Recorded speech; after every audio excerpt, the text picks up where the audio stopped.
Materi yang dibahas di sesi ini dan di sesi lalu mempunyai dua implikasi luas bagi bisnis internasional.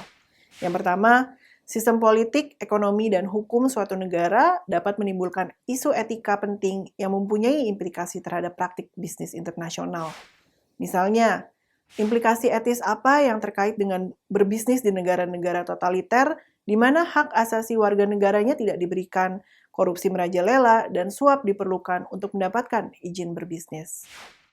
Apakah secara moral beroperasi dalam situasi seperti itu diperbolehkan?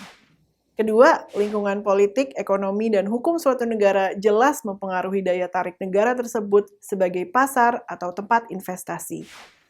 Manfaat, biaya, dan resiko yang terkait dengan menjalankan bisnis di suatu negara bergantung pada sistem politik, ekonomi, dan hukum negara tersebut.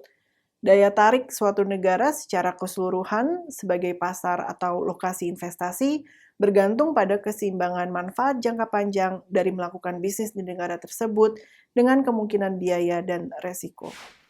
Pada intinya, perbedaan struktur hukum antar negara dapat mempunyai implikasi penting bagi praktik bisnis internasional, dikarenakan tingkat perlindungan hak milik dapat sangat bervariasi dari satu negara ke negara lain, undang-undang keamanan produk dan tanggung jawab produk, serta sifat hukum kontrak juga berbeda-beda. Sebagai pebisnis internasional, poin-poin ini menjadi sangat penting untuk kita pahami.